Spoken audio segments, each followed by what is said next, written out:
The earliest Western philosophers were Greeks, men who spoke dialects of the Greek language, who were familiar with the Greek poems of Homer and Hesiod, and who had been brought up to worship Greek gods like Zeus, Apollo, and Aphrodite.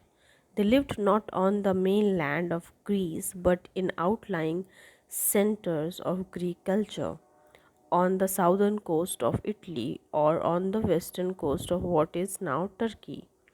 They flourished in the 6th century BC, the century which began with the deportation of the Jews to Babylon by King Nebuchadnezzar and ended with the foundation of the Roman Republic after the expulsion of the young city's kings. These early philosophers were also early scientists, and several of them were also religious leaders.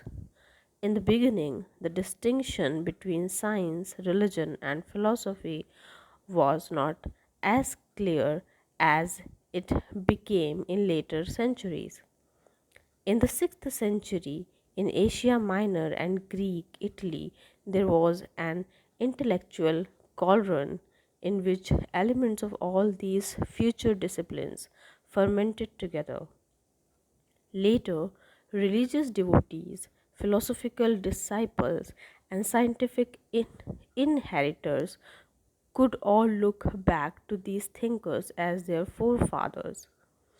Pythagoras, who was honored in antiquity as the first to bring philosophy to the Greek world, illustrates in his own person the characteristics of this early period. Born in Samos of the Turkish coast, he migrated to Croton on the toe of Italy. He has a claim to be the founder of geometry as a systematic study. His name became familiar to many generations of European school children because he was credited with the first proof that the square on the long long side of the right angle triangle is equal in area to the sum of the squares on the other two sides. But he also founded a religious community with a set of ascetics and ceremonial rules, the best known of which was a prohibition on the eating of beans. He taught the doctrine of the transmigration of souls. Human beings had souls which were separable from their bodies, and at death, a person's soul might migrate into another kind of animal. For this reason, he taught his disciples to abstain from meat. Once, it is said he stopped a man whipping a puppy, claiming to have recognized in its whimper the voice of a dear dead friend. He believed that the soul, having migrated into different kinds of animal in succession, was eventually reincarnated as a human being. He himself claimed to remember having been, some centuries earlier, a hero at the siege of Troy. The doctrine of the transmigration of souls was called in Greek metempsychosis. Fawcett, in Christopher Marlowe's play, having sold his soul to the devil and about to be carried off to the Christian hell, expresses the desperate wish that Pythagoras had got things right. Ah, Pythagoras, metempsychosis, was that true? This soul should fly from me and I be changed unto some brutish beast. Pythagoras' disciples wrote biographies of him full of wonders, crediting him with second sight and the gift of bilocation and making him a son of Apollo. The Milesians. Pythagoras' life is lost in legend. Rather more is known about a group of philosophers roughly contemporary with him who lived in the city of Miletus in Ionia or Greek Asia. The first of these was Thales, who was old enough to have foretold an eclipse in 585. Like Pythagoras, he was a geometer, though he is credited with rather simpler theorems, such as the one that a circle is bisected by its diameter. Like Pythagoras, he mingled geometry with religion. When he discovered how to inscribe a right angled triangle inside a circle, he sacrificed an ox to the gods, but his geometry had a practical side. He was able to measure the height of the pyramids by measuring their shadows. He was also interested in astronomy. He identified the constellation of the Little Bear and pointed out its use in navigation. He was, we are told, the first Greek to fix the length of the year as 365 days, and he made estimates of the sizes of the sun and moon. Thales was perhaps the first philosopher to ask questions about the structure and nature of the cosmos as a whole. He maintained that the earth rests on water like a log floating in a stream. Aristotle asked later, what does the water rest on? But Earth and its inhabitants did not just rest on water, in some sense. So Thales believed they were all made out of water. Even in antiquity, people could only conjecture the grounds for this belief. Was it because all animals and plants need water, or because the seeds of everything are moist? Because of his theory about the cosmos, Thales was called by later writers a physicist or philosopher of nature. Physis is a Greek word for nature.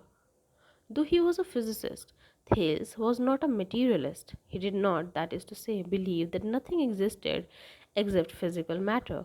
One of the two sayings which have come down from him verbatim is everything is full of gods. What he meant is perhaps indicated by his claim that the magnet, because it moves iron, has a soul. He did not believe in Pythagoras' doctrine of transmigration, but he did maintain the immortality of the soul. Thales was no mere theorist. He was a political and military advisor to King Croesus of Lydia and helped him to ford a river by diverting a stream. Foreseeing an unusually good olive crop, he took a lease on all the oil mills and made a fortune. Nonetheless, he acquired a reputation for unworldly absent mindedness, as appears in a letter which an ancient fiction writer feigned to have been written to Pythagoras from Miletus. Thales has met an unkind fate in his old age. He went out from the court of his house at night, as was his custom, with his maidservant to view the stars, and forgetting where he was as he gazed, he got to the edge of a steep slope and fell over.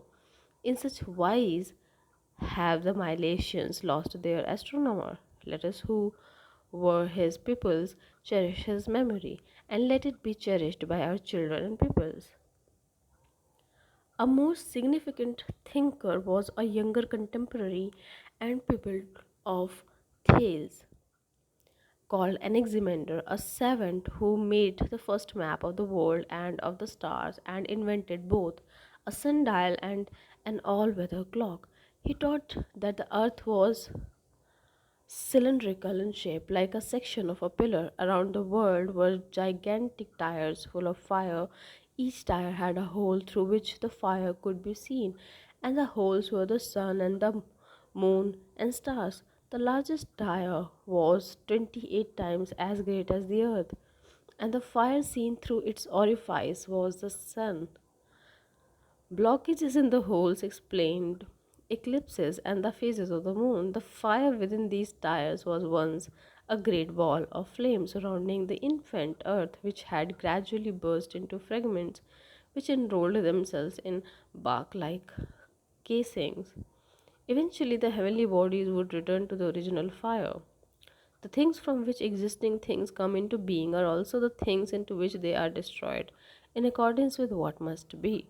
For they give justice and reparation to one another for their injustice in accordance with the arrangement of time. Here, physical cosmogony is mingled not so much with theology as with a grand cosmic ethic. The several elements, no less than men and gods, must keep within bounds everlastingly fixed by nature. Though fire played an important part in Anaximander's cosmogony, it would be wrong to think that he regarded it as the ultimate constituent of the world, like Thales water. The basic element of everything he maintained could be neither water nor fire nor anything similar, or else it would gradually take over the universe. It had to be something with no definite nature, which he called the infinite or unlimited. The infinite is the first principle of things that exist. It is eternal and ageless, and it contains all the worlds.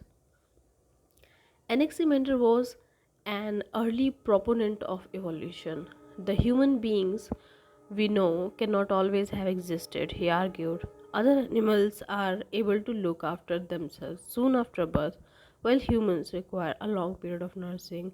If humans had originally been as they are now, they could not have survived. He maintained that in an earlier age there were fish like animals within which human embryos grew to puberty before bursting forth into the world. Because of this thesis, though he was not otherwise a vegetarian, he preached against the eating of fish. The infinite of Anaximander was a concept too rarefied for some of his successors. His younger contemporary at Miletus, Anaximenes, while agreeing that the ultimate element could not be fire or water, claimed that it was air, from which everything else had come into being.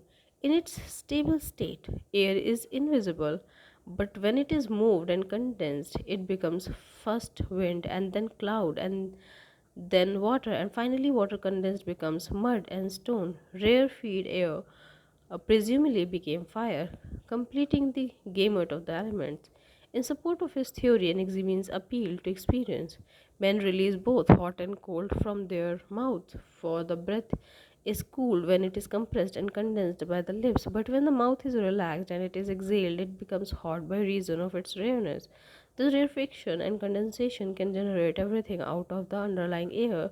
This is naive, but it is naive science. It is not mythology like the classical and biblical stories of the flood and of the rainbow. Anaximenes was the first flat earther. He thought that the heavenly bodies did not travel under the earth, as his predecessor had claimed, but rotated round our heads like a felt cap. He was also a flat mooner and a flat sunner. The sun and the moon and the other heavenly bodies, which are all fiery, ride the air because of their flatness.